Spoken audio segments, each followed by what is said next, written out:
Start करते हैं आज की क्लास को, जिससे बात करेंगे फैराडे लॉ के ऊपर। हमने फैराडे एक्सपेरिमेंट को जाना था, उनके जितने भी सारे कंक्लूजन्स हैं यहां आपको मिलेंगे। ये कहता क्या है? एक क्लोज्ड सर्किट है जिससे linked magnetic lines of force की संख्याएं चेंज होती है। देन उस क्लोज्ड सर्किट में एक ईएमएफ प्रोड्यूस होगा जो इंड्यूस्ड ईएमएफ होगा, और यह तब तक प्रोड्यूस होती रहेगी जब तक linked magnetic lines of force की संख्याएं चेंज होती रहेगी। और जो मैग्नीट्यूड ऑफ इंड्यूस्ड ईएमएफ होगा वो डायरेक्टली प्रोपोर्शनल होगा to the time rate of change of magnetic lines of force. ध्यान से समझना, जो number of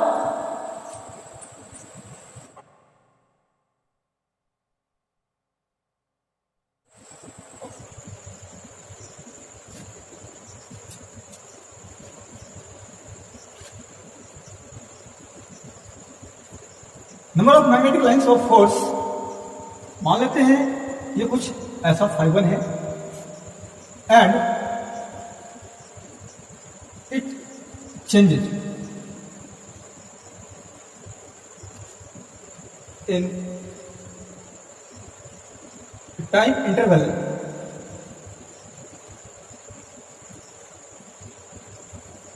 delta T to five. मतलब फाइव वन से फाइव टू चेंज होने में ये delta T intervals of time लेता है। देन जो चेंज इन फ्लक्स होगा वो होगा कितना?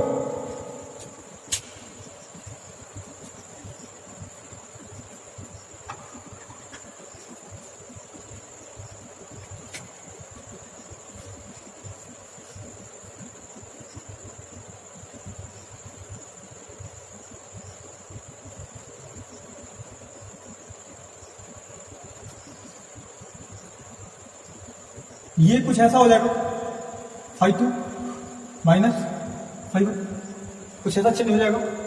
अच्छा, यह जो इंड्यूस्ड ईएमएफ है इसे कुछ ऐसा भी delta five, five two minus five.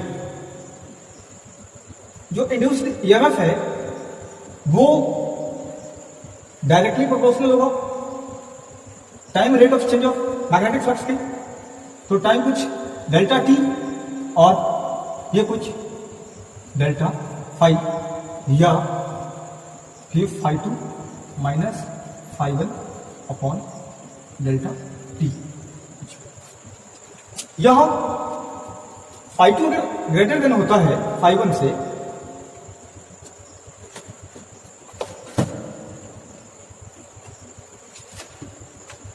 Marker ला। यहां केस कुछ ऐसा हो सकता है कि फाइव टू ग्रेटर देन हो जाए फाइव वन से। इस केस में क्या मिलेगा? देन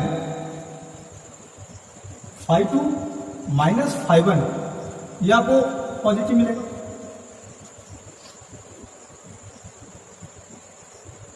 अच्छा, यदि कुछ ऐसा होता फाइव टू लेस देन होता फाइव वन से, देन क्या मिलता आपको? देन कुछ ऐसा मिलता,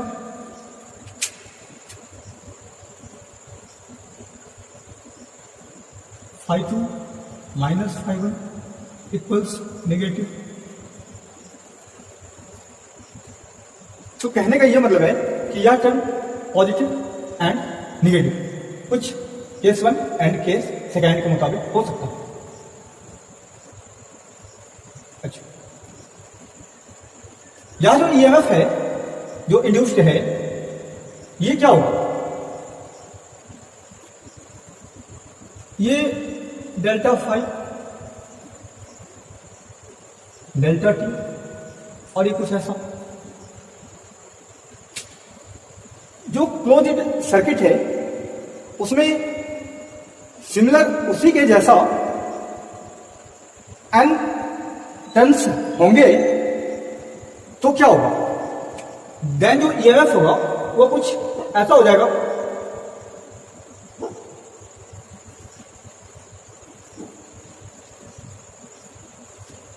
इसके डायरेक्टली प्रोपोर्शनल हो जाएंगे, क्योंकि जितने भी सारे क्लोजली बॉन्ड कॉइल्स होंगे उन सभी के द्वारा जितने भी इंडिविजुअल ईएमएफ्स होगा तो n टर्न्स होंगे, तो n टर्न्स के लिए जो ईएमएफ होगा कुछ प्रोपोर्शनल हो जाएगा। दोनों को अगर कंबाइन कर दे तो कंबाइन करने के बाद क्या मिलेगा हमें, कुछ ऐसा।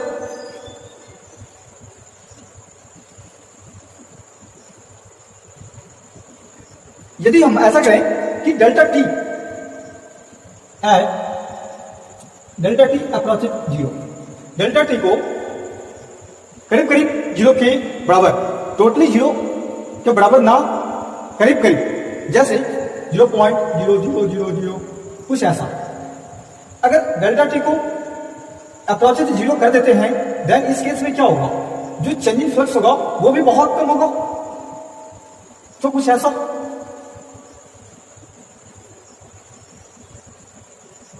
d5/dt जब हमने डेल्टा टी टेंड्स टू 0 करी इस केस में,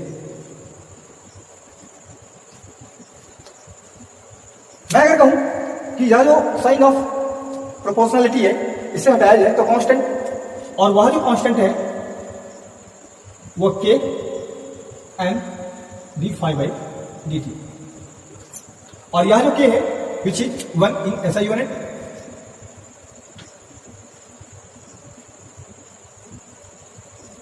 ये देन E कितना हो जाएगा, तो E बराबर m d5/dt, कुछ ऐसा। चेंज इन फ्लक्स है पॉजिटिव एंड निगेटिव, इसके अकॉर्डिंग जो इंड्यूस्ड ईएमएफ है वह अपनी पोलैरिटी को चेंज करता है। पोलैरिटी को चेंज करने के पीछे जो कारण है वह है लेंज लॉ, जिसे हम नेक्स्ट लेक्चर में बात करेंगे, ठीक है। तो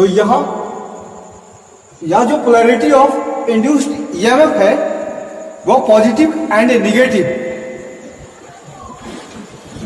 कुछ ऐसे बनता है